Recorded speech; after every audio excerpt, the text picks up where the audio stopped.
Hi guys, welcome back to my channel. ഇന്നത്തെ topic എങ്ങനെയാണ് ഒരു ഓഫ്ഷോർ പ്ലാന്റിൽ നാച്ചുറൽ ഗ്യാസിനെ എക്സ്ട്രാക്ട് ചെയ്യുന്നതെന്ന് നമുക്ക് നോക്കാം.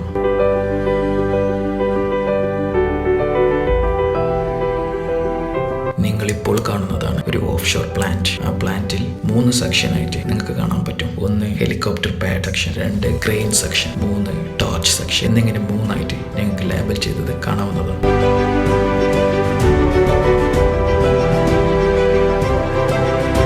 ഓഫ്ഷോർ പ്ലാന്റ് 4 കോൺക്രീറ്റ് പില്ലറുകളിലാണ് നിലനിൽക്കുന്നത്.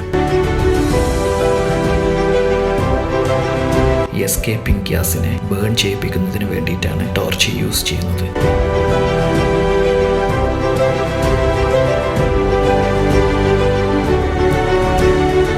പ്ലാന്റിന്റെ height 170 metre above the water level.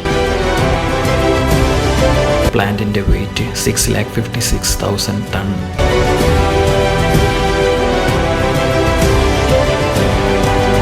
Concrete പില്ലറുകളുടെ ഹൈറ്റ് 472 മീറ്റർ ഹൈറ്റും ഉണ്ട്.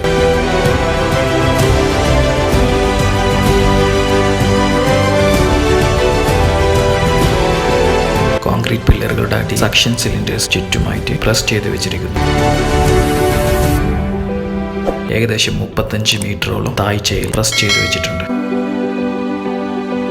സക്ഷൻ സിലിണ്ടേഴ്സ് ഒരു വാഷേഴ്സ് പോലെയാണ് പ്രവർത്തിക്കുന്നത്.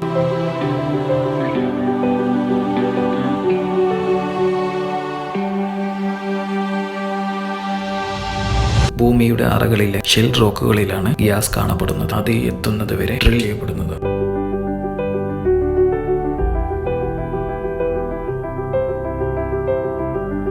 ഗ്യാസ് പുറത്തേക്കെടുക്കുന്നതിന് വേണ്ടിയിട്ട് പൈപ്പ് ലൈൻസ് യൂസ് ചെയ്യുന്നു.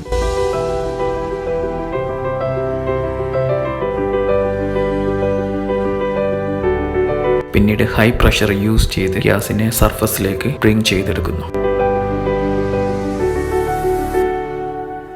ഗ്യാസ് സർഫസ് ലെവലിലേക്ക് ഉയർത്തിയെടുക്കുന്നതിന് വേണ്ടി ഹ്യൂജ് ഫാൻസ് യൂസ് ചെയ്യും.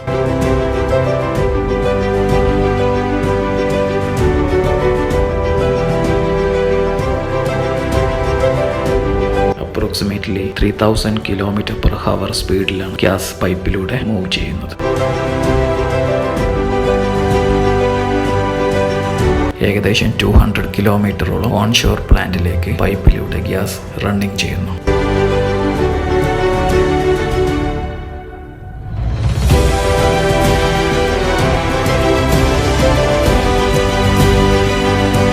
ഓൺഷോർ പ്ലാന്റിൽ എത്തിയതിനു ശേഷം ആദ്യം കംപ്രസറിലേക്ക് ഗ്യാസിന് എത്തപ്പെടുന്നു.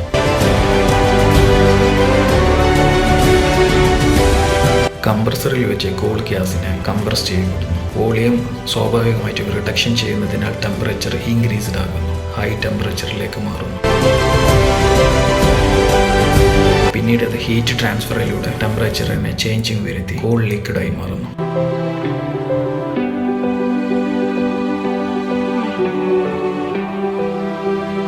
പിന്നീട് കംപ്രസറിൽ നിന്നും ലിക്വിഫൈഡ് ഗ്യാസ് സ്റ്റോറേജ് ടാങ്കിലേക്ക് പൈപ്പിലൂടെ റൺ ചെയ്യുന്നു. സ്റ്റോറേജ് ടാങ്കിൽ നിന്നും പിന്നീട് ടാങ്കറിലേക്ക് മാറ്റപ്പെടുന്നു.